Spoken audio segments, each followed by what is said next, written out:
Serves as our director of the department as well as our chairperson of our commissioner from Oahu, Kaua.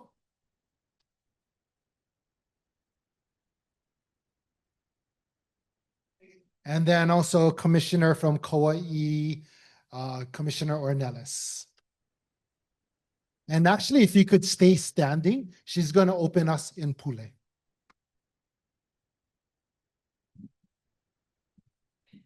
Epulikako, our most kind and gracious Heavenly Father, we thank you so much for this beautiful day.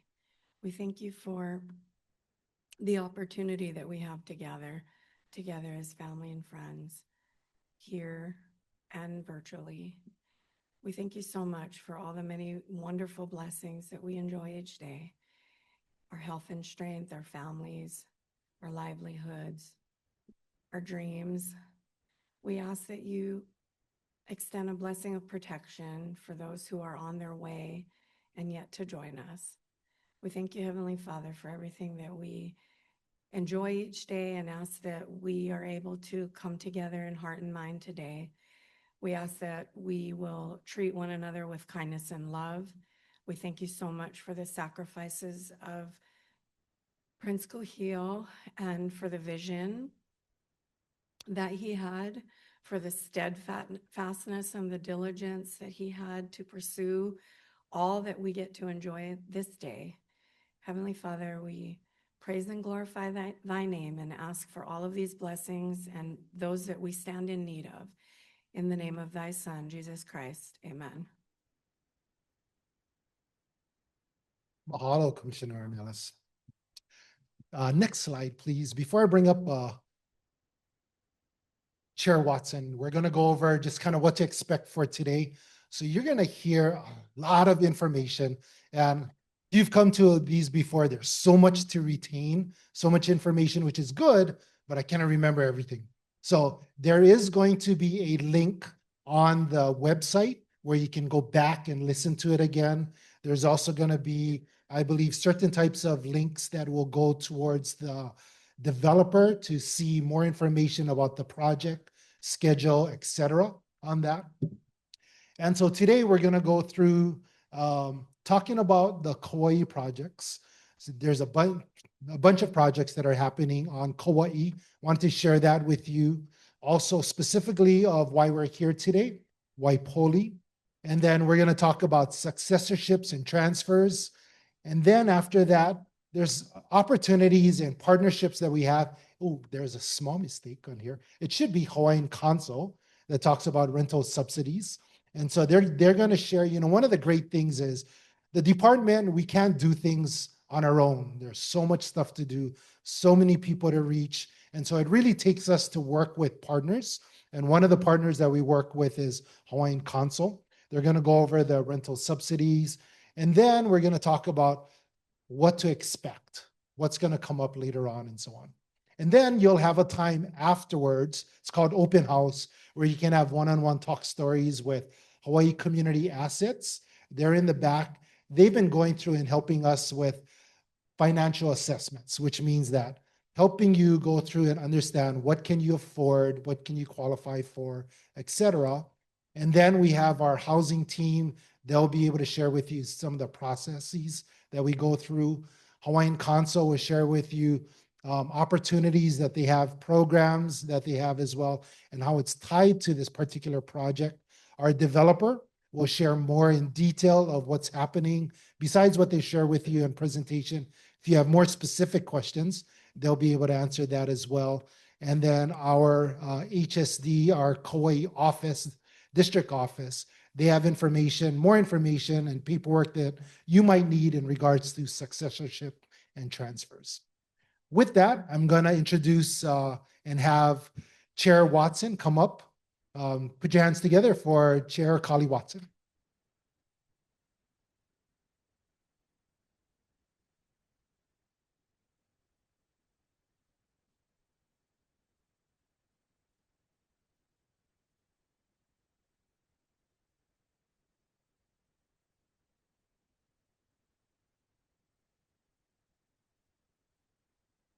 Aloha kako.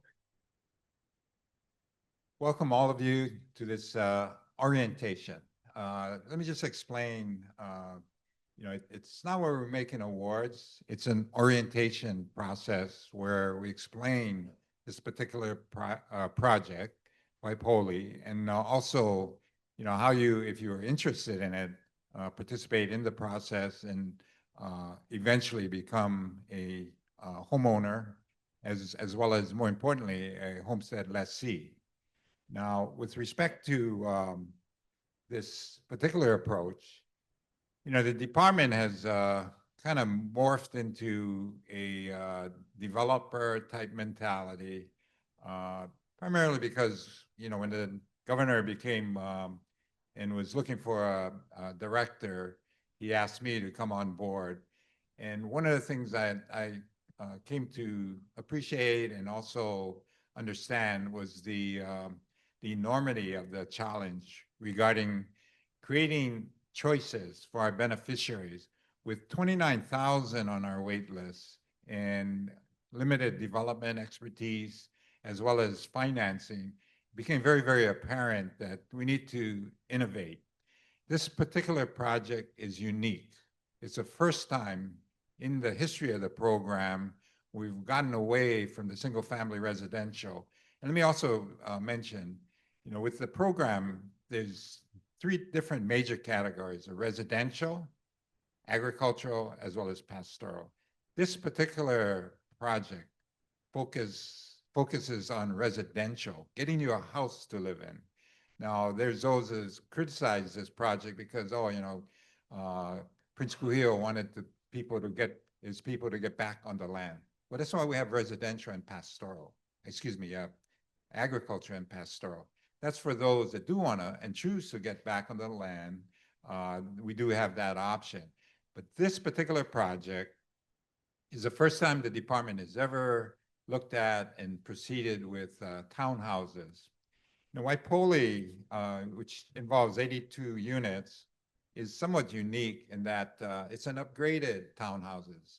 I don't know if you folks have had the opportunity, and if you haven't, please take a look at it, because I can really assure you that it's a tremendous project site. The units are, with high ceilings, larger rooms, larger bathrooms, and it's truly upgraded. And the location in beautiful Kaua is a bit accessible to a lot of different amenities that you would want. And so it's something that I think that, you as a person on the wait list, and depending on your needs, looking at the makeup of our homestead waiting list, we do have a lot of kupuna. In fact, the majority are kupuna. And they are individuals or couples that really, they just want a place to live that's nice and accessible to a lot of the different things that they would be interested in. Now, one of the things that's also unique about this particular project is our effort to kind of look at the approach that the department has used in the past and make adjustments. In the past, typically the department would ask you, well, can you qualify? And we want you to pre-qualify for a loan. And if you don't, and you don't have the resources and income to get pre-qualified, you never get to the table. You never get to choose a homestead lot, or in this case, a unit. So we changed that, and that's where we came up with the Project Lease Awards. And by going and using this particular approach, all we ask you is not your pre-qualifications, how much income or whatever you're making. We just ask you, are you interested in this project? After learning about it and deciding whether you like it. And if you raise your hand, you fill out this form, and you submit it by a certain deadline, then you become not only in a position where you can move forward, you can actually get a Project Lease Award. You don't have to pre-qualify. We're not asking regarding your income. That comes later. But up front, what we do is we give you a Project Lease Award, and you now have an opportunity to home ownership that maybe you never would have had based on the old approach, which is based more on income, getting pre-qualified for a loan. So this is a very, very innovative, and I think more importantly, reflective of what we're dealing with. we do have a aging population on our wait list. I think this particular project really fits in with their desires. But let me also ask you, with the project, or tell you that with the project lease awards, there's also an additional benefit, which we'll get into more details, but it also allows you to have the opportunity to transfer that lease.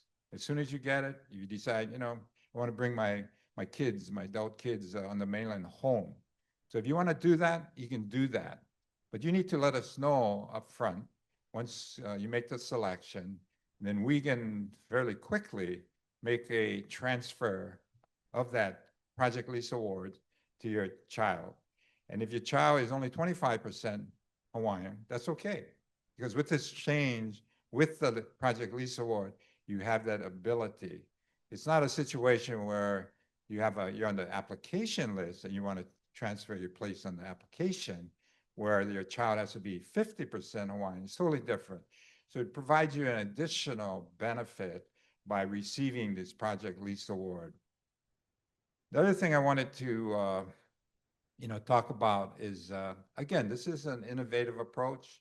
We're doing, we're actually doing a high-rise on Oahu in Mo'iliili, a 23-story, $155 million project overlooking Diamond Head. And so the idea with this particular program is not to limit ourselves to the existing lands that we got way back in 1921. Even though we got over 200,000 acres, when you look at that, those lands, we were, I would say, shortchanged. The program was not designed to succeed. Not only were we given marginal lands, but we weren't given any money. That is changing. And so one of the things we'll do today also is, besides educate you as to this process and becoming hopefully a project lessee awardee, as well as a owner of a homestead lease, we will tell you about some of the other projects. Now, for those of you that aren't successful or are not, I guess, lucky enough to get a project lease award, we have other projects that are coming to town. We have the Hanapepe. We also recently, again, looking to get better lands, acquired 300 acres in Lehui, where we're going to do about 1,100 new homestead leases, 1,000 residential and 100 what we call subsistence ag lots. For those of you that want to, not only live on the land, but raise crops as well as livestock, these subsistence ag lots is another, it's not unique, but it's something that we're aggressively pursuing in order to give you choices. Again, it's important that we give you choices that really fit your circumstances. So with that, what I'd like to do is the last thing I'd like to do is, one of the things that I get the need for an understanding that this program is only successful if both sides provide the information, but the certain amount that you recipient need to take on, which is a responsibility to ask you what's your financial information. You need to step up and provide, and in a timely fashion, because there's going to be deadlines. Help our beneficiaries versus if you cannot make them, then we'll come back to you later. It's no, let's help you now. Next slide, please.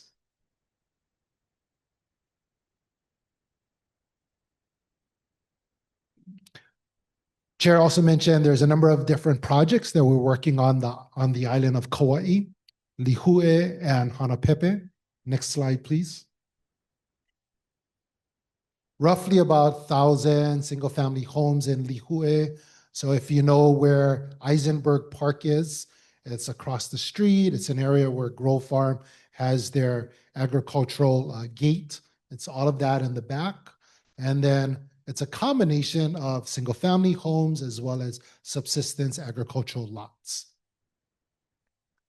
Next slide, please. Oh, can you go back real quick?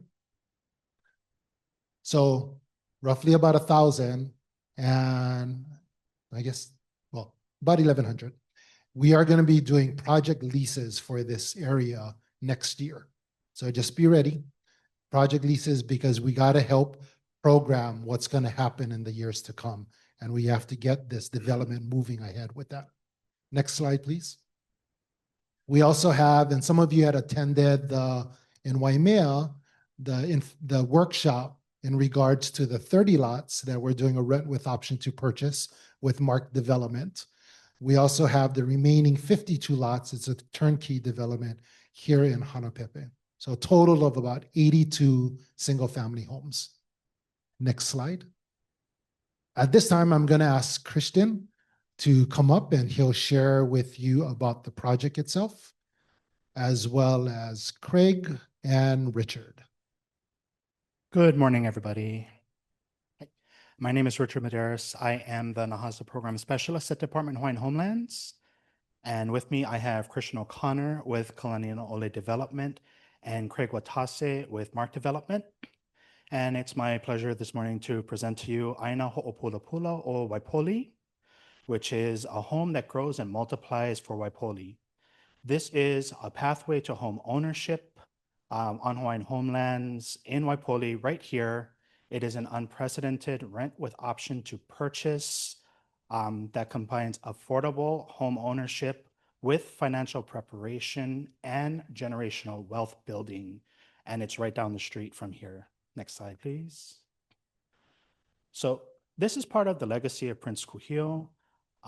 Little over 100 years ago, when the Hawaiian Homes Commission Act of 1921 was signed, Prince Kuhio, as a delegate to Congress, worked very hard on this, and this will be honoring his legacy by providing affordable housing right here on Kauai, meeting families right where they are with an affordable option that will also give them the chance to own right where they are and prepare for home ownership, and not just for home ownership, but for generational wealth building.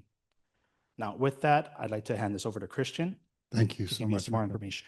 Yeah, I'm part of a team with Craig Watasi, and so we're gonna kind of work together as we go through this, and I probably might be off camera, but that's okay. All right, so if we could go to the next slide.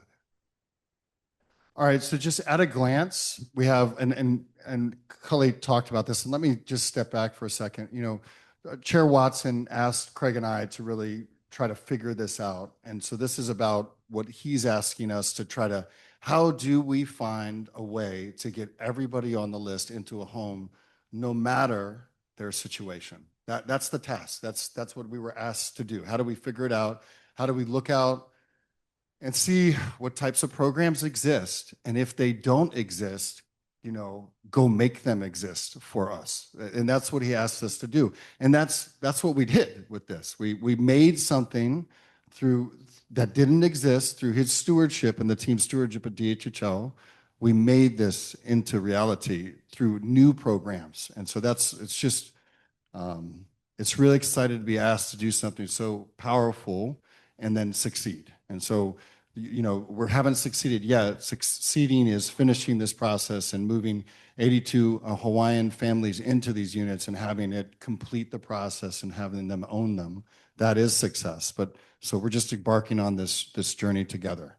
All right. So with that, 82 units. So it takes us years to build a little bit. It's years to rent, and then in 11 years you own it. That's the process. So 10 years of paying rent, and then in year 11 you're gonna own it. At the market value when you do convert. Right now, let's say a 3-bedroom to a 1-bedroom is between $500,000 and almost $1 million right now in this neighborhood.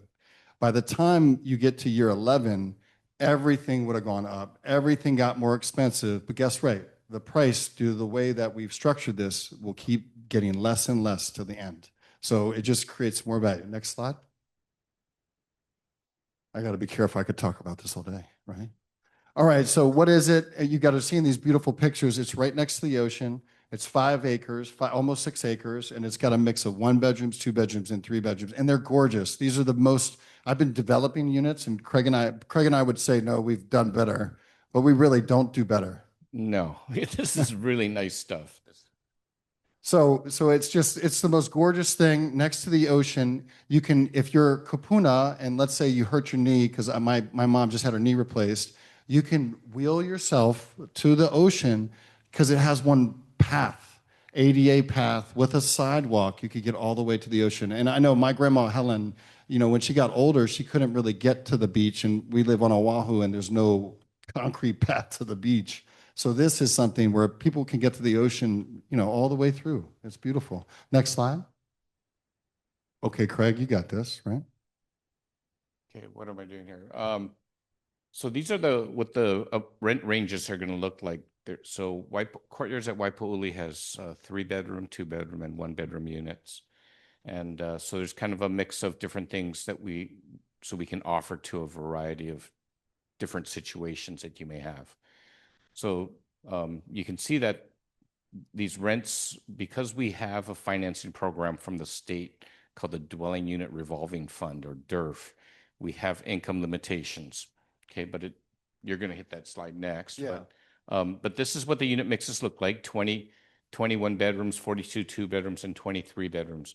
They're very spacious. Right, and you can see the range, and this looks a little odd because that 3-bedroom rental rate looks so low. But really, what we were asked to do is say, okay, we've got families with situations where they have 5. It's like maybe it's a mother. She's a learning disabled teacher at the high school.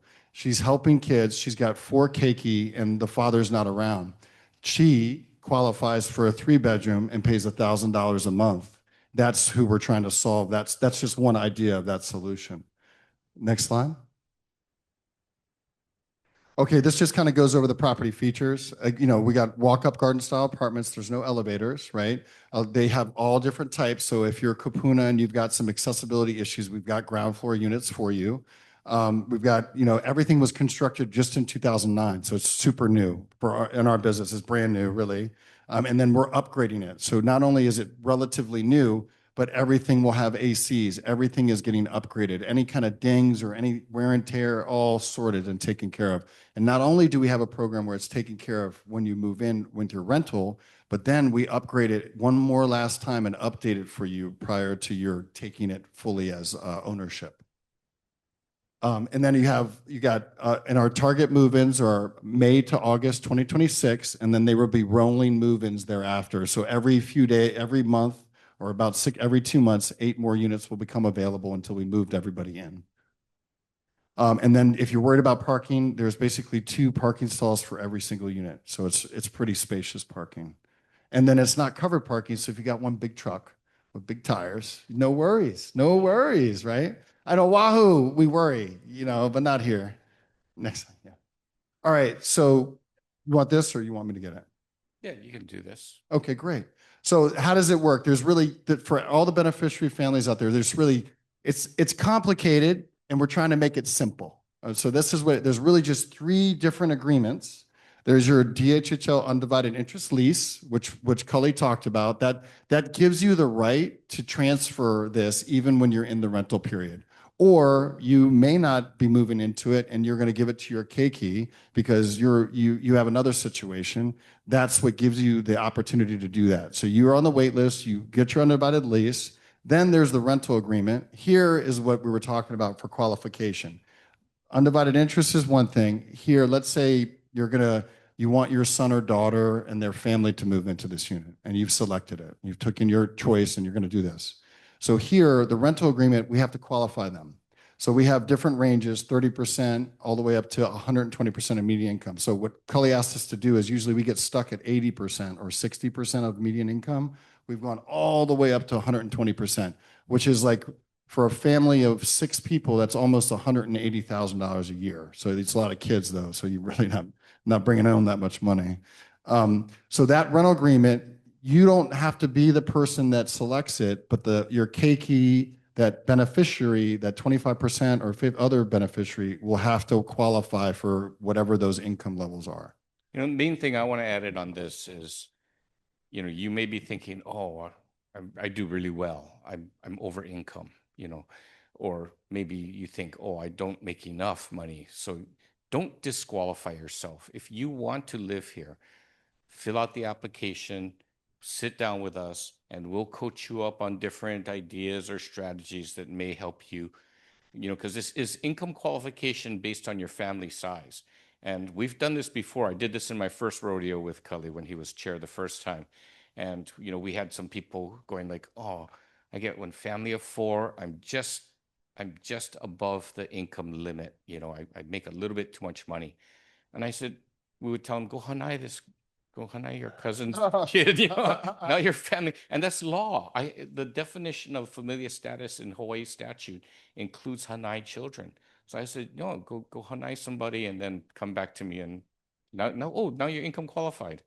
So we'll give you ideas. Hey, this is recorded, yeah, but it's all legal, so I'm not going to jail. But I'm going to be creative to help you get into a home. Okay, that's the bottom line. Don't disqualify yourself. Try and let us try. Okay. And I was creative on the numbers. I'm not creative, right? No, I'm kidding. Yeah.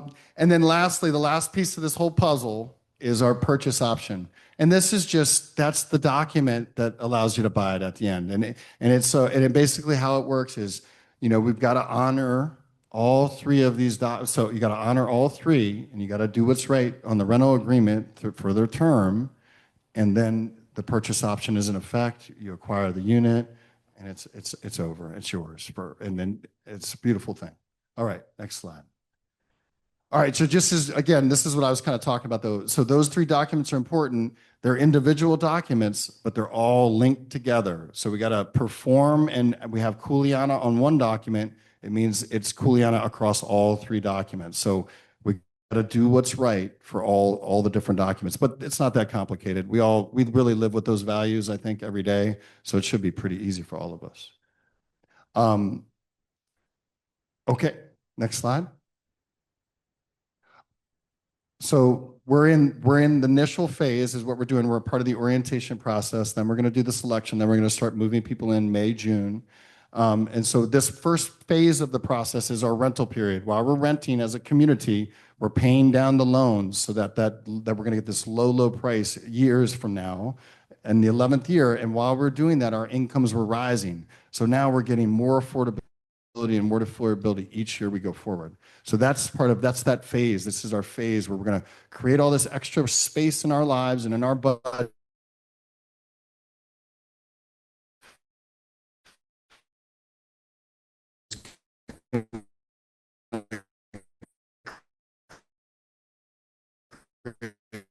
More space in our budgets.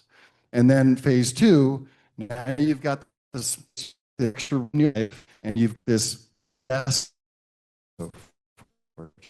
just like normal, like anything. Okay? Some of this stuff is complex. We spent our money with attorneys to create this condominium structure like that. So brain do this for a living. So if you guys have questions as we go through this, you don't have to hold them or write them down. If you want to raise your hand, you probably think the same thing everybody else is thinking. So we can answer questions as we go along. That's okay. Or better if you have, just raise your hand and we'll ask. Don't be afraid to raise your hand. Yeah. Okay, don't be afraid. Anytime. Okay, so this gets a little bit complicated in the legal structure, but the reason why we wanted to talk about this is just to really explain how this land. All right, so that is what's allowing you to transfer it to your successors if something were to happen, that's what gives you those rights. Okay. And then in the other side of this is like the spatial unit, the building. Okay, so you've got your undivided interest in the land, and then you've got your rental agreement and your right to purchase the building, your unit in the building. And so your undivided interest lease is active, the rental agreement is active, and then you purchase, and then now you own that condominium unit. So the 20, however many years ago, when Cully first tasked me with something like this was, I was Mark Development was the first private developer to build on Hawaiian Home Lands when we built Princess Kahana Estates in Nanakuli. And the chair at the time asked me, what went well? And I said, well, we built 272 homes in less than 2 years and moved everybody in. And she goes, what didn't go well? I said, well, I went through 3,000 names on the wait list to get 272 buyers. She goes, what was wrong with the rest? So I said, most of them didn't have down payment, or they didn't have the income. And she challenged me, and Cully picked up that challenge to say, well, how do we help those that are under income, right? And these are the programs we came up with. We utilize low-income housing tax credits and different government funding sources, and it's a long path to home ownership. So we did the rent with option to purchase in Kapolei at Ho'olima Lima, and that turned out very successful. However, the problem was that it was a rental period for 15 years.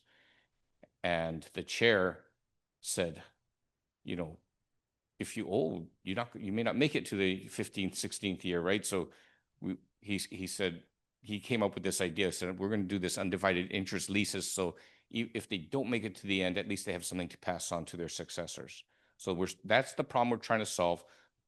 You don't make enough money to buy a home, we'll help you get there with these different government subsidized programs. And maybe you're worried about successorship, this one fixes that also. Okay, but I need you to be aware that under what happened to the rental period, during this rental period, okay, you are still a renter. You have a leasehold interest in the land, but you're still a renter. And if you think you're gonna like play loud music late at night, not pay your rent, you know, raise chickens in the front yard or whatever, you know, I mean, we have house rules, okay? And well, it's Kauai there, you know? Yeah, that was a bad example. Okay. No chicken coops, okay? But you know, there are going to be house rules, you know, and you know, if you don't pay your rent, you know, you can get evicted. Okay, it's a little more complicated than me just taking you to regular eviction court. You know, you probably go through a contested case hearing with Hawaiian Home Lands on the lease. So you need to understand that there's, no matter what, there's still rules. And as your landlord, we're going to enforce rules. But we do that to make it a nice community. I think as a whole, you know, everybody wants to have a good community with good neighbors, and that's what we try and do. Some of you guys know Mark Development. We manage a lot of properties over here, and that's what we try to create. Okay, but I'm just letting you know, just because you get one lease doesn't mean you can't lose the condo. Okay. And I would just say that you would upset Dalin, who's in the back, who's our property manager, and she's been managing the property. Wave your hand, Dalin. Yeah. That's going to be your property manager for 10 years. Yeah. And she's here, and so she's not going to take, you know, no stuff from anybody, you know?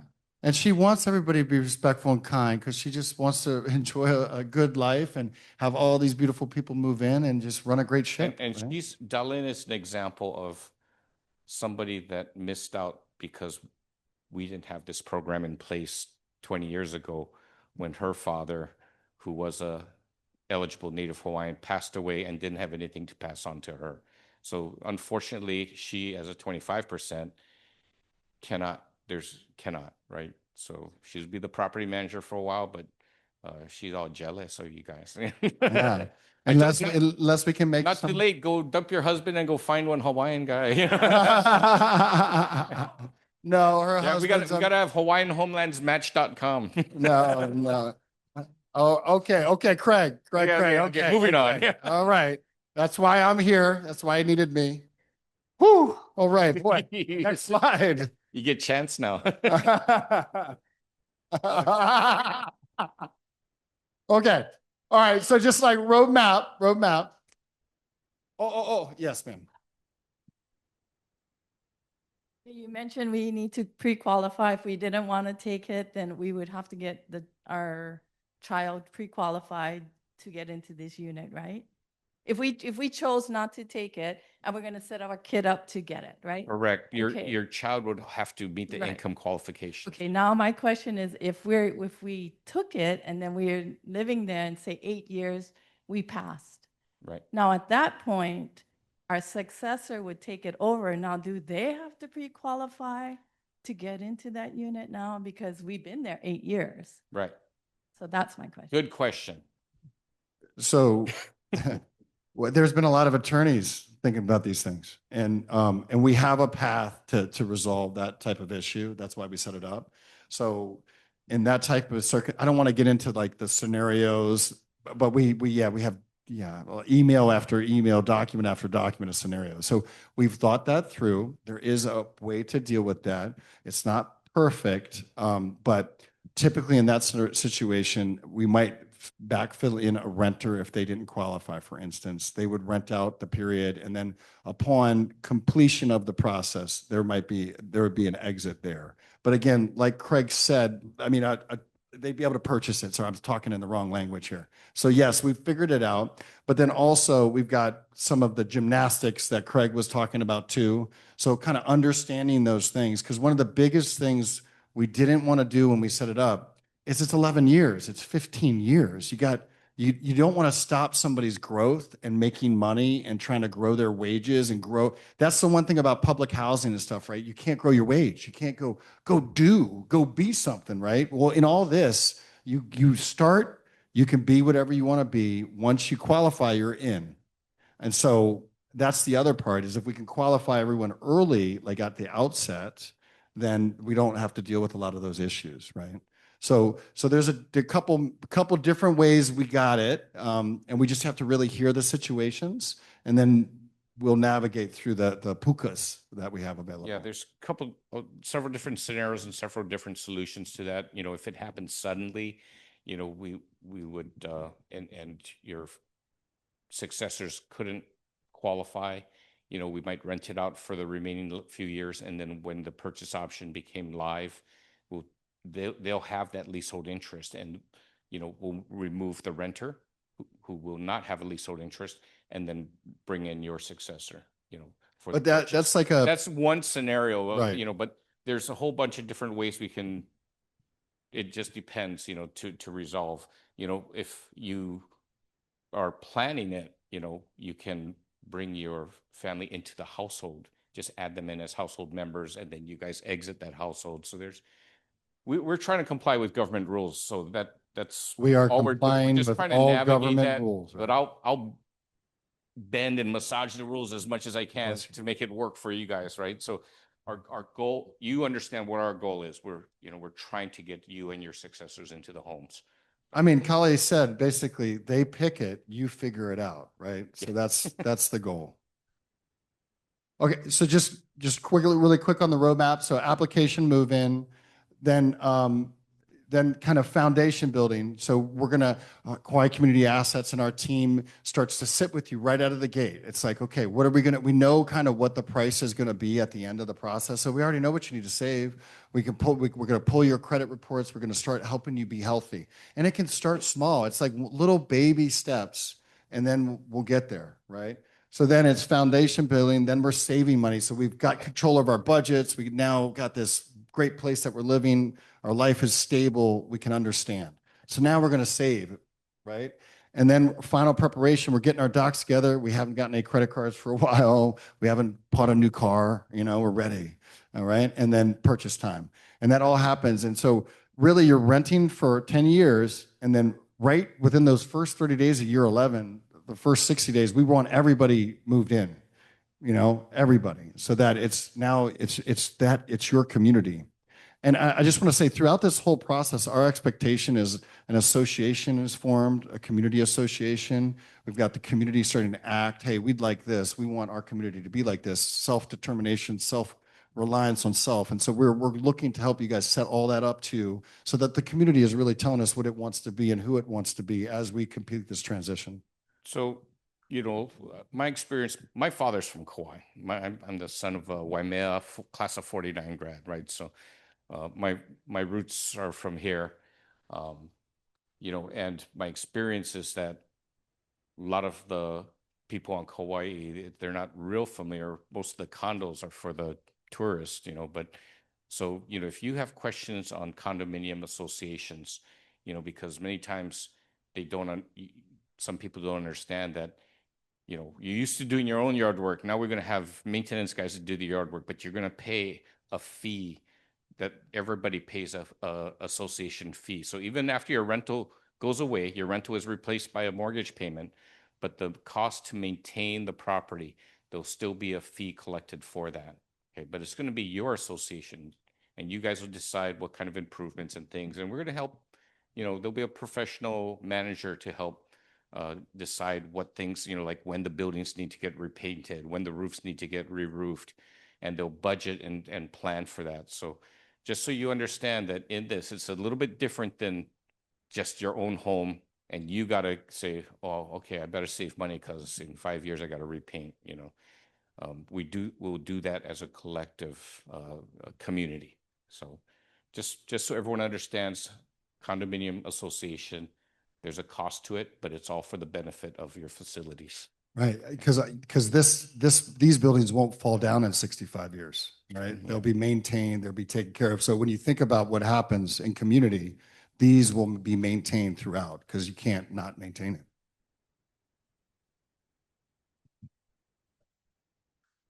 That be included in the rent? Yeah. Yes, so the question was, during the rental period, are those kinds of fees included? And yeah, that's what we do. That's what we do with your rent money. We pay down the mortgage, and we're paying for Dalin to manage the property and a couple of maintenance guys that will do the landscaping crews. And if you've seen this place, it's got a lot of plants, so and trees and grass. So yeah, but it looks beautiful. Okay, but somebody's got to mow it. This is just kind of talking about the same thing, but we went through it. And then this just kind of gives you a much more detailed breakdown of what we were talking about earlier at a glance. AMI means area median income. That's okay? right. And so you can see, where they're set. Now, I didn't want to get into the detail. It says 120% AMI. That's what you can make. Our rents are actually set because market is market. Our rents are really at about 100% of median income right now for that. So we're actually not going to the max rents that you can go to because that's not the purpose of the project. So that's really this range, about 1,050 to 3,500 bucks. Okay. So this is good. This is kind of going back to what Craig was just talking about. What's included? Your rent covers property taxes, building maintenance, all the common area upkeep. Dalin and John, who are helping manage everything and making sure everything's taken care of. They're the best. What you pay separately, electricity, gas, water.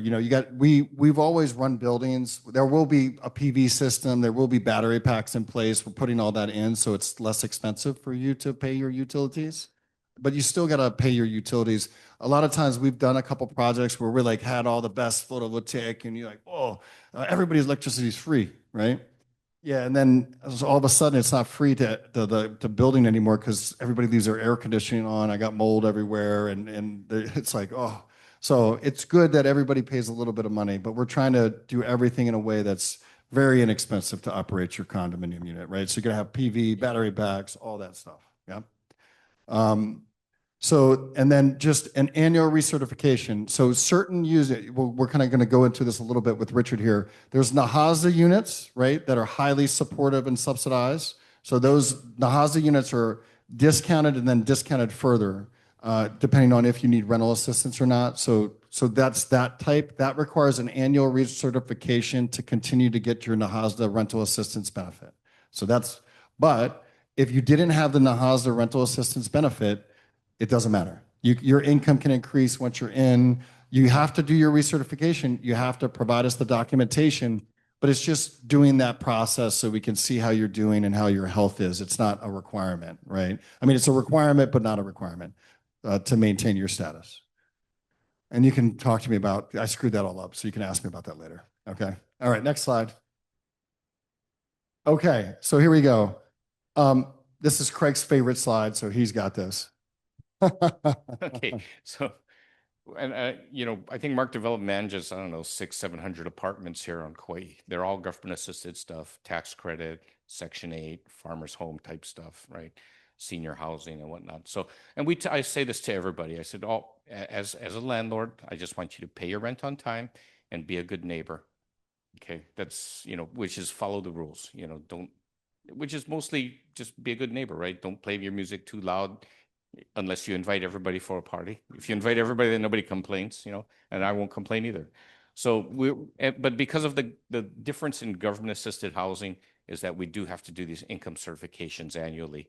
And so, you know, my staff will come and they'll ask you for documents and we'll help you. And the first time you do them may be a little challenging, but after that, it's pretty easy. Just update your bank statement, update your tax returns or whatever.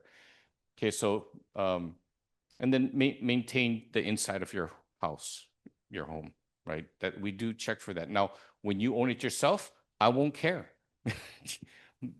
But, you know, during this process, we actually do care about the inside of your house. We don't want you to be, you know, I get senior projects where the people are hoarders, you know, and they get magazines and newspapers and all kinds of things. And it's actually a health and safety issue. So until you own the condominium, I will come in and I will say, hey, you gotta improve your housekeeping, you know, or something like that. So we'll do things that are like that as your landlord. But other than that, you know, we know that you are going to be the owners, and so you know, you'll want to take care of it like that, you know, and we want you to expect that. So talk about the bad things. Yeah, you don't pay your rent. If you lie on the forms, you know, and criminal activity, of course, you know, if I had a Section 8 inspector come to we managed Kalepa Village, and I had a Section 8 inspector come in, and she goes, hey, one of the tenants get one propane stove. Right? And I said, well, how are they going to cook their ice without that? You know, can I have one meth lab without a propane stove? You didn't know that I was the boss, yeah? She's the inspector. And my staff said, he's new, ignore him. You know, and I would just say, like, what's really important about lying on forms and stuff is, like, look, it's okay if you've had a tough past. It's okay if you've had challenges. You know, everybody has gone through something, you know, and or someone's relatives have, you know. So it's like we just want everybody to feel safe to share, and we'll figure it out. The thing to right? remember about this stuff is that I don't want to evict you, okay? I'm in the business of putting people into homes, not kicking them out, okay? You got to be really bad to make me kick you out. Okay, so Yeah. And so just kind of being truthful, coming to us with what you need help with, like being open about that stuff, that allows us to help. You know, we can get in there right away. We can figure out what's going on. Like, you know, the community is so important to us, and because it's important to everyone. You got rental problems, lose one job. Like, all of these things are solutions that we can handle within this type of system, where Craig and I can't always offer that kind of care and love, but because of Prince Kuyo's legacy, we can, right? So it's awesome. It's amazing. Next slide. Okay, so just kind of like, I'm a members guy, and I probably should not have done that. And a couple people looked at it and were like, "What are you doing?" But I just wanted to show how much value this creates, right? You know, the market value growth from today until the end of this process, on average, Kauai grows over the last 20 years at 8.2% per annum. That's how much property value grows. And so CAGR means, you know, average growth rate over 10 years. So every year, if you own one house, it grows a roughly 8% per year, roughly. Maybe some years it was 2%, some years it's 20%, but if you just take one line, it's 8% per year. So that's incredible. So over the period, when you compound that, the property value over a decade is actually going to be more than 80%. It's going to be more than 100%. It's 138% in value increase. So if you bought the house today, it will grow 138% in value based on the past 20 years. That's incredible. So this is amazing, okay? Then when you do this today, you know, you sign it, whatever. Actually, today it's kind of locked in already in a way. We know basically what your purchase price is already because of the math. You know, if like 10 people stop paying rent for 2 years, it would change your purchase price. But generally speaking, as long as most people do what they're supposed to do, we have created a structure where we know your purchase price right when you move in. It's pretty neat. So what we look at when we look at this, between a 1-bedroom and a 3-bedroom, approximately, you know, $600,000 to $1.5 million of value will be created over the 11-year process. That's how much room will be there when you purchase. And that's kind of an incredible number.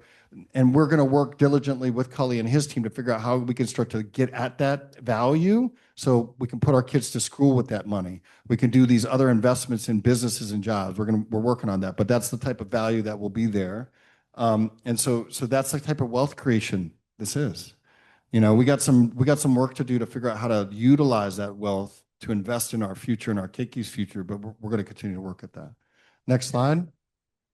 I mean, so this is just kind of a graph, how your rent creates the affordable price. So, you know, as you're going through, you know, your rent collectively pays down the 30 billion project in debt. You've got remaining debt available on the project that gets paid off right at the end. Next slide. So actually, yeah, so there are two tiers of pricing. There would be what the market rate would cost, which we're not doing. And there's non-Nahasda DERF units. Remember, they had higher income ranges, so they're going to be a little bit more expensive because you have higher income. And then the Nahasda units. Now, these are averages, but that's what we're showing you. So we kind of know, and this is an average of the different types of units, right? So each unit is a little bit different priced. But on average, that's what we're looking at. So that's pretty phenomenal. I mean, you can't even buy a house or a condominium at that today. So it will be that cheap in 11 years from now. So it's just neat, right? It's neat, the math and how this works and how Cully has driven us to do this. And so now we can roll this out everywhere because Mark Development with Craig has led us to understand this. And now we're starting to apply it in different ways. This is actually, you know, like I said, with the undivided interest lease, it's different, but this is something that Cully had me do 25 years ago in Kapolei, Ho'olimalima, which is Hawaiian for rent, right? I liked it because all my mainland investors that had to buy the tax credits couldn't pronounce it. So, so we picked the hardest word to name the project. But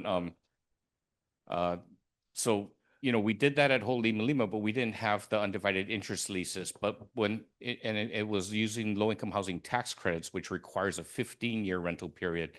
So that was the experiment. But at the end of the 15 years, when everybody bought their homes, they realized first, their rent payments were more than the mortgage payments. The mortgage payments actually were lower, and they get tax deduction off the interest, right? So, but in addition to that, their instant equity was several $100,000, you know, and these were people who came in at 60% or less of the area median income. To qualify to buy a median price home, you have to be like 180% of the median income, you know. So we were taking people who may never have qualified to buy homes, help them. It took 15 years, but when they got their homes, they had all kinds of equity. And, you know, Christian used the example of, yeah, you send your kids to college and stuff, but I saw a lot of new trucks. 2 months after they bought their homes, I saw a lot of new trucks. So I said, okay. I studied economics. It's not a good investment, you know. I know. No, yeah, but it's their money. They can do what they want. And yeah, a lot of people went Vegas. They did. Okay, I'm not saying you should do that, but it's going to be yours. So, but if you can stay this course, it is Kuhio's dream. It's building wealth for Native Hawaiians. Okay, so. Oh, this is just continuing to talk about that stuff. So we have it in the slides. This Too is much how economics. Yeah, just keep going. Yes. Fast. Go, keep going. Yeah. All right. Total wealth creation. There you go. All right. Okay, critical deadlines, just really quick. You have to, eligibility deadline is January 9th, 2026. And then selection is late February 28th. So we'll be selecting by February 28th and then really trying to get people into their units. The first 8 folks or 10 folks, 8 or 10, hopefully will move in May, if not sooner, but looks like May. So compared to Hanapepe and some of the other stuff that we're working on, it's fast. So just so you understand, because this is a small island community, you know, the Nahasda monies are like HUD monies, and so they have different rules and stuff. All the existing tenants there, you know, they would have lost their homes anyway because it was going to become vacation rentals, you know, but, you know, what HUD tells us to do is we have to allow them to stay until their leases expire. So this is a process that's going to go on over a year, maybe a year and a half, right? Where we'll be, as these people leases expire and we renovate the buildings, then we bring in you may have selected a year before, and it might be a year before we actually say, okay, your unit's ready.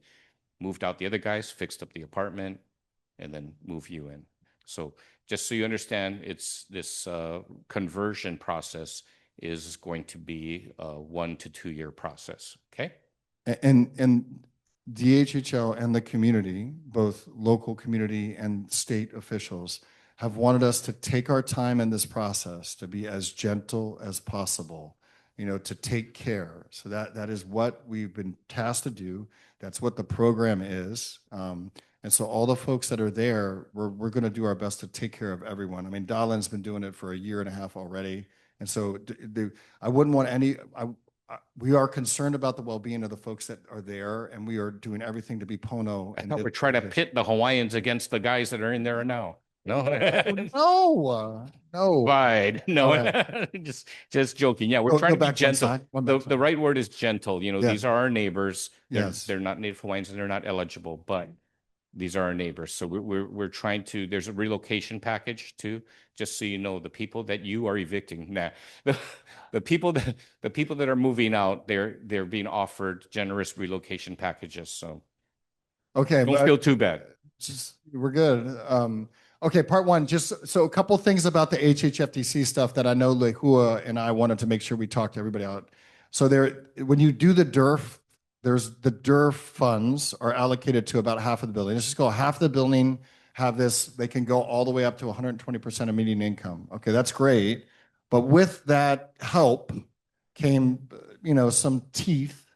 And that's called the buyback and then the shared appreciation. Now, the team is working to make some adjustments legislatively because the math doesn't really work for a DHHL resident.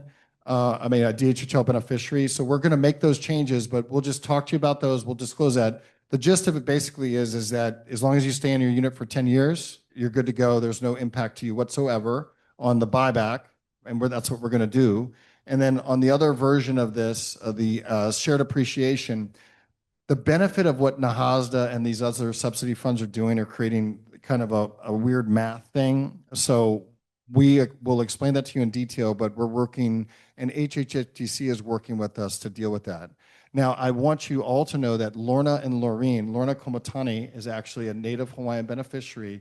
She is the residential salesperson that will be working on behalf of Native Hawaiians and helping them with her team of Laureen. So even on the HHFDC side, we're half the units. We've got Nahasda with Richard. We've got Lorna with the other side. So there's Native Hawaiians managing the process on all sides of this transaction, even if you may be working with the state at HHFDC versus DHHL. So that's a beautiful thing. They've set it up. It's been set up by Native Hawaiians for Native Hawaiians. So it's kind of really exciting. Okay. All right. Next slide. And this just talks about the shared appreciation, talks about Nahasda restrictions. Richard is here to talk about Nahasda in more depth if you have any questions, and they will help you with that. Next slide. This is more than housing. You're going to get beautiful housing almost immediately within a year or less from today, for certain less than today. You're going to get financial prep and help for the whole time you're here. You got this guaranteed purchase, and you can give it to your children. It's like it hits everything you could think about, I think. So we're super excited to be doing this with everybody. Next slide. And the numbers don't lie. We talked about this, 1.5 to 1.2 million in wealth creation, 138% market appreciation, families building their future together. It's a beautiful thing. So I'd be remiss if I didn't mention that we have 2 current tenants at Courtyards at Waipouli who are also on the Hawaiian Homes waiting list. And I'm praying that their numbers get called, because they've been living there already. So, but if you have questions about, what's it like over there actually, my 2 existing tenants can raise their hands right here. You can go ask them questions and stuff, because they're not going live for me. So, okay, just so you know. And then lastly, we will be doing tours, and those will come out via the team via web. So we'll be doing walking tours through the vacant units so everybody can see that. We are working on our schedule now, but we'll be offering weekday evenings and weekend days, like in the morning and in right after church times. So we're trying to get like a spot for everybody that could go. Yeah? Okay. We'll do some open house. Yeah. Open house stuff. Yeah. Okay, thank you, everybody. Mahalo. Mahalo. Would you put your hands together for the duet of Craig and Christian? Are we going to be doing site visits at both of your guys' places? No, I'm just kidding. So, you've heard a lot of information. So don't worry, you don't have to go through the whole video and try to figure out which one you got to go to. We're actually going to have this also printed in a PDF format that's going to be on the website. So you can click on it and actually go through each page instead of trying to go through the video and figure out which area you wanted to listen to again. Thank you. I'm going to ask if Erna from our Kauai district office, put your hands together for Erna. She has a great crew with her, Rhonda and Jareen, and they've been doing a fabulous job on really moving along and providing more information for our beneficiaries. With that, thank you. First of all, thank you everybody for coming. Isn't this really exciting? Oh yeah. So I've been tasked with explaining to you folks about successorships. Right now, all of you are applicants on the wait list, and we are encouraging you to put a successorship to your application. This is in the event something should happen to you before we finish the process that you have number. So the requirement, if you look based on section 1038 of the Hawaii Administrative Rules on successorship for application rights, it is that only upon your death to a qualified relative who is 18 years of age and 50% Hawaiian are based by the following relatives: husband or wife, child, grandchild, widows or widowers of children, brothers or sisters, widows or widowers of brothers or sisters, or nieces and nephews. Now, the reason why it's 18 years and 50% Hawaiian is because they need to meet the requirement to be an applicant, and it's to take over your application spot should you pass before the process is complete. Now, if you die without designating a successor, once every calendar year, the department publishes a notice listing deceased applicants who have passed without naming qualified successors. You can only name one successor per application. So most people that have applied would have a residential application or an ag or a residential or a pasture. So we would encourage you to make sure you name someone. We have the application blanks on the back table. In the back there, I have Jareen and Rhonda that can assist you with that.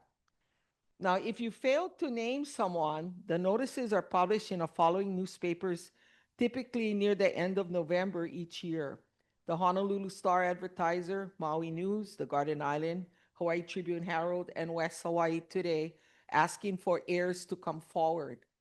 So if we do it that way, it's going to be based on who came forward to ask for your application, where if you did it now, it would be your choice on who is going to get that application.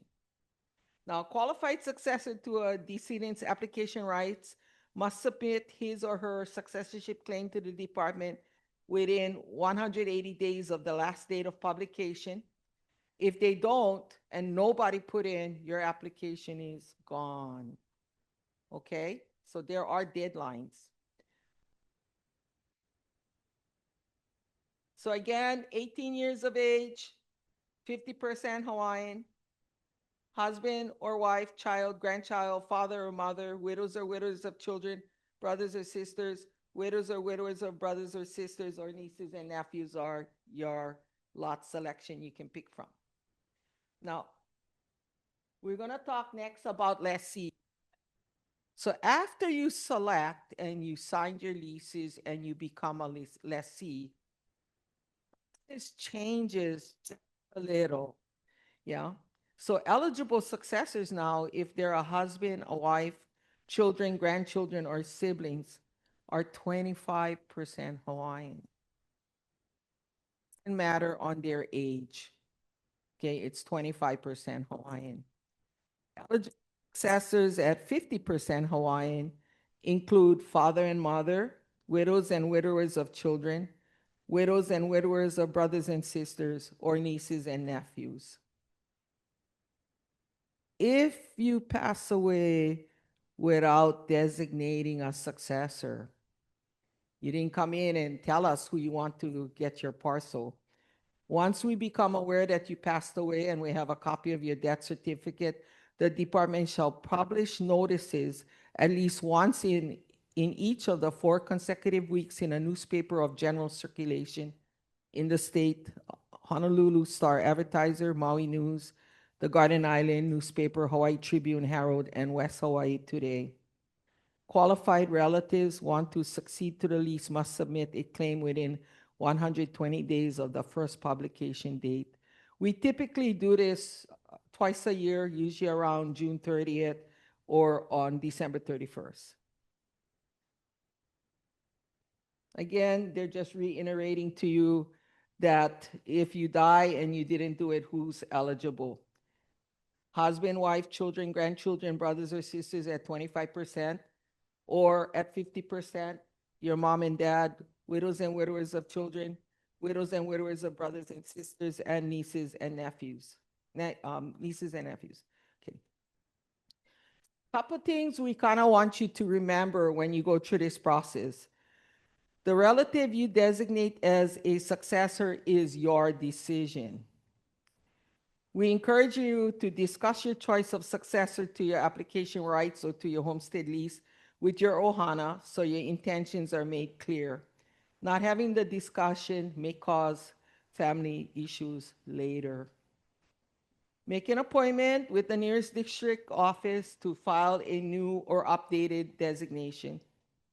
So I kind of want to let you know, if you file something today and you change your mind, you can still come and make changes with us. You just have to make an appointment, come to the office, and we'll be happy to work with you.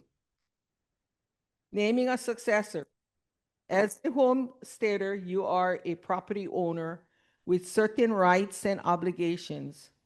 One of your rights is to decide in accordance with the law who you want to succeed to your homestead lease.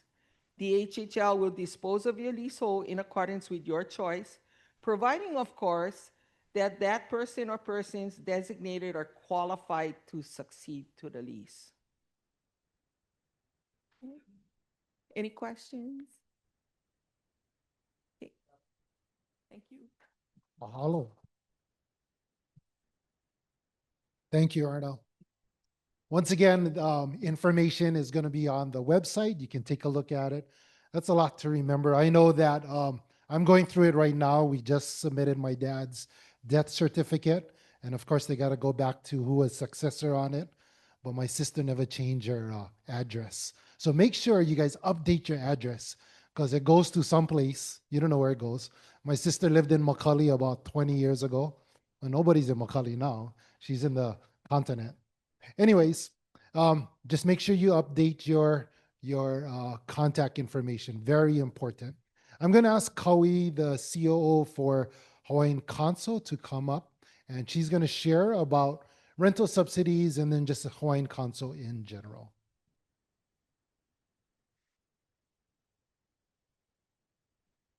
Thanks, Colleen. That's actually a really good reminder. As a waitlister myself, I gotta update my address. So thank you for that, Kalani. I will reach out to the Kapolei office or walk over to get that done probably next week, hopefully. Aloha mai kako. I am Kau'i RC. I am from Nanakuli, Oahu. I work for Hawaiian Council, and you really see us out and about doing all kinds of stuff. Now, we're really privileged to be working with the department in 2 different ways and 2 different programs. So we administer the Kupuna program and the wildfire program. Ooh, if you hear me shaking a little bit, that may be my nerves. I'm just throwing it out there in the air. So yeah, there's 2 ways that we work with the department. The first is with the Kupuna program. Now, sitting here and listening to the evolution of how the department is helping Native Hawaiians is really cool. I was born and raised on homestead land. I've seen the evolution, and now I'm hearing all of the different ways that the department helps Native Hawaiians, and it's really cool to be a part of that process myself. So Hawaiian Council's role with the Kupuna program is really to support Kupuna to stay in their homes if they are current renters. So if you are a Kupuna who is 62 years old or older and you're currently on the wait list, then the department will help with rental subsidies so you folks can stay in your home. And when you folks are called for your awards or for your lease, you will be prepared.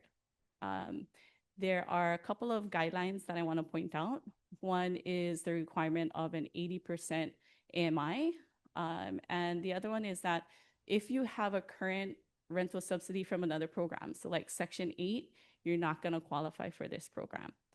But if you do not have any kind of rental subsidies, then you folks would be eligible. Come and see me. We can talk story. I'm here all day. We can talk story, and I would love to set you folks up with a care advocate from our team, and they can walk you through the process. So make sure if you are 62 years old, current waitlister, 80% AMI, if you're not sure what that is, come talk story with me. We can figure it out.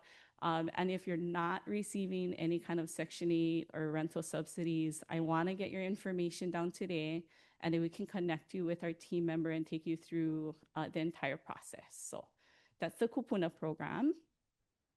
The other one is our wildfire relief program. So the department was really responsive when the wildfires happened.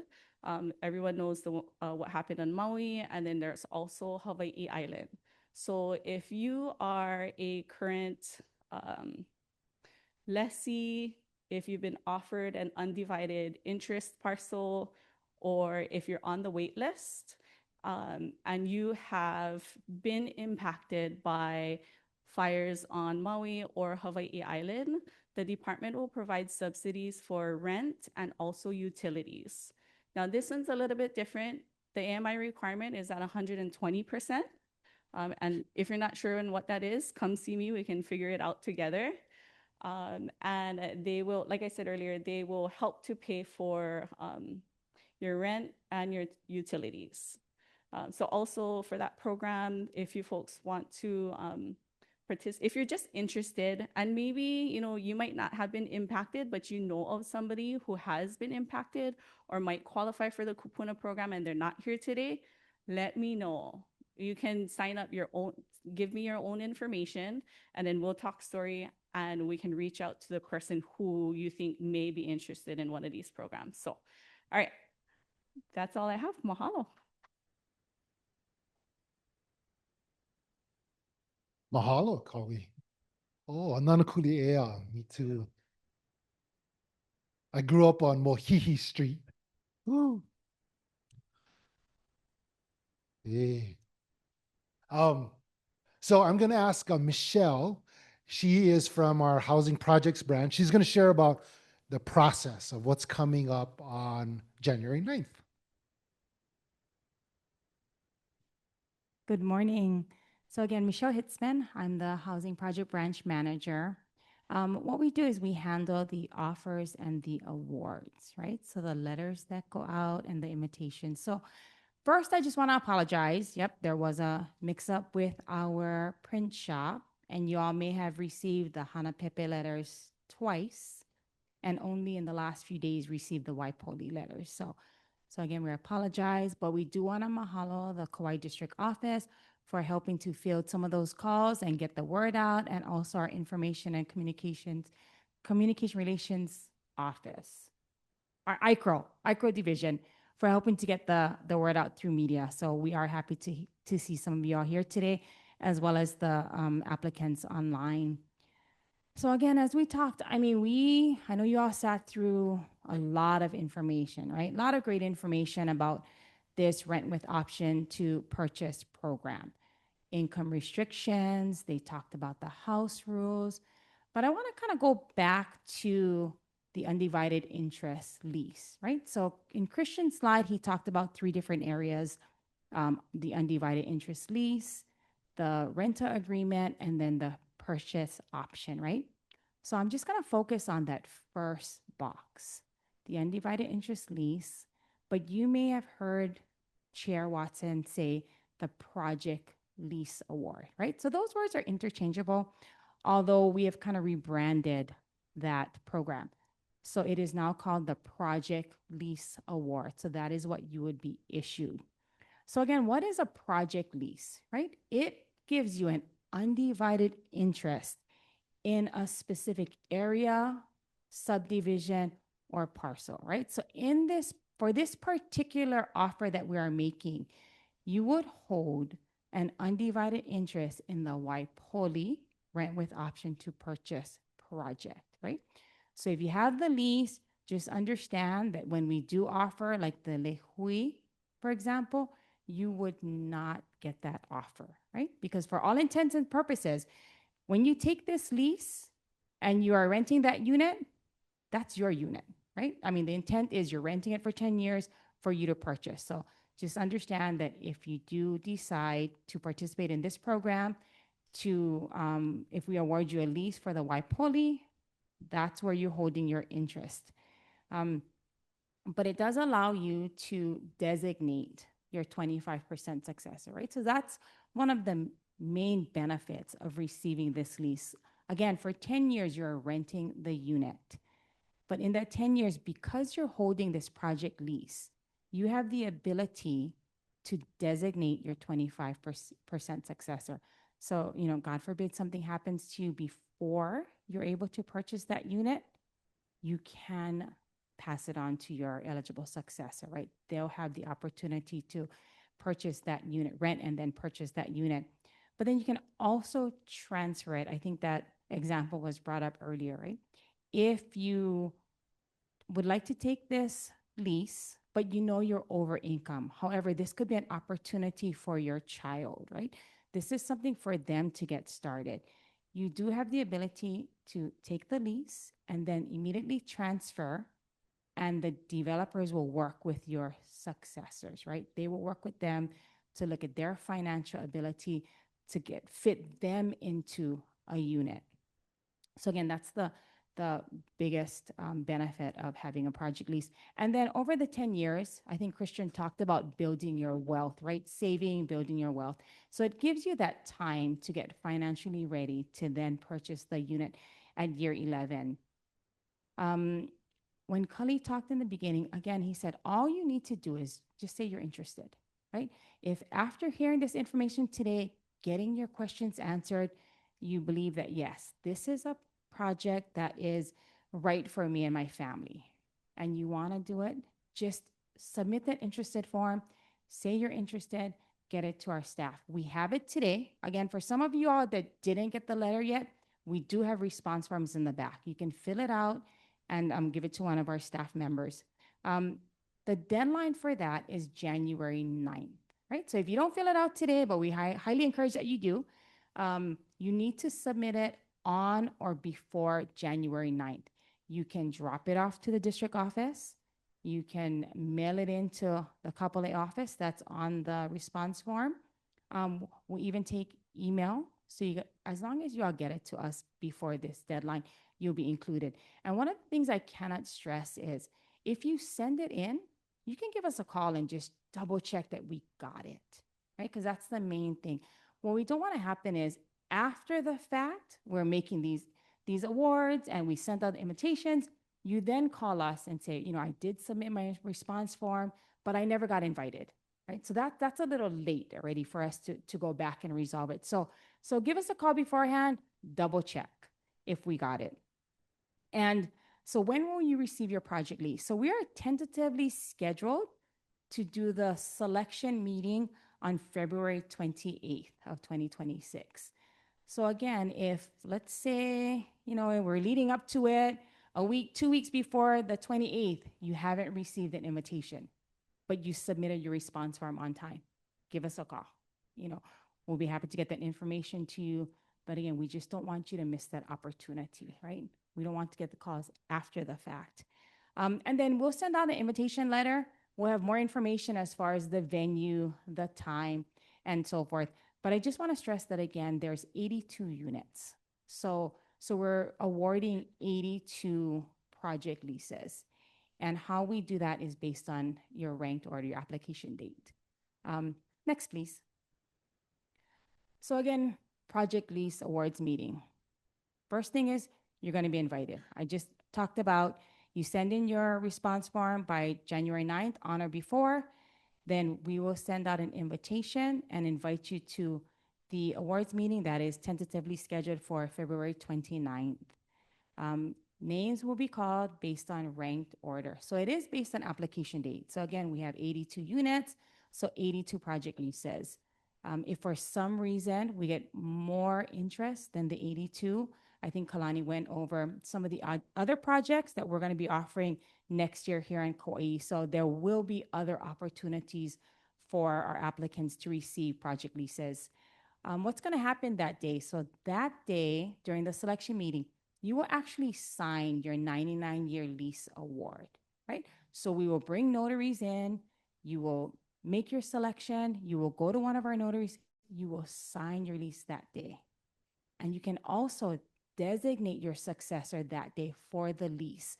So when you walk out that day, you will have signed your lease, so you're a lessee, you will have designated your successor. So again, God forbid something should happen to you within, next few days, at least you've designated your successor, your 25% successor for that lease. And then once we get our 82 lessees, what we're going to do is we're going to hand those names over to Mark Development. And they're going to begin the rent with option to purchase qualification process. But again, as they were up here, they're taking chair's directives that they're going to do what they can to make you fit into, take a look at the AMIs, work with you individually to see what best fits for you. What unit? Is there a different mix that they have to do? Maybe add more children or what have you. But again, that's their instruction is we'll give the names of the 82 lessees. They will then work with you all individually to see what best fits, what unit best fits for your family. Okay, next, please. So again, ultimately, my presentation was really short because I just wanted to focus on the project leases, right? We'll let Mark Development and developers deal with the rent with option to purchase. Our main focus is to get those leases into your hands, right? So again, January 9th, submit your response forms. February 28th is what we're looking at for the invitation, the selection meeting. And then we can go to the last slide, please. And then, so this is our contact information. So today we've got Moana Freitas, Shanti Gomes, Erin McCabe, and I apologize, I forgot to put our new member of the housing team, Kui Myers, is here also. You have any questions, you can come and see us at the table. Again, we have response forms there. Our phone number is here, 808-730-0311. Please give us a call, or you can also email us at dhhl.housing@hawaii.gov. So thank you so much. Mahalo, Michelle. We're almost coming to a close. As Commissioner Kaneakua makes his way up, I just want to say mahalo to put our hands together for Garrett Santos, who had provided some amazing music. And then also Mike Danduran, who is with Custom Sounds. And then also thank you to the presenters. A lot of information. Once again, we have a link that will give you access to the video of all of the presentations. Also on there will be a file, a PDF file that you can click on, and it'll be all of the different pages of the presentations that was here.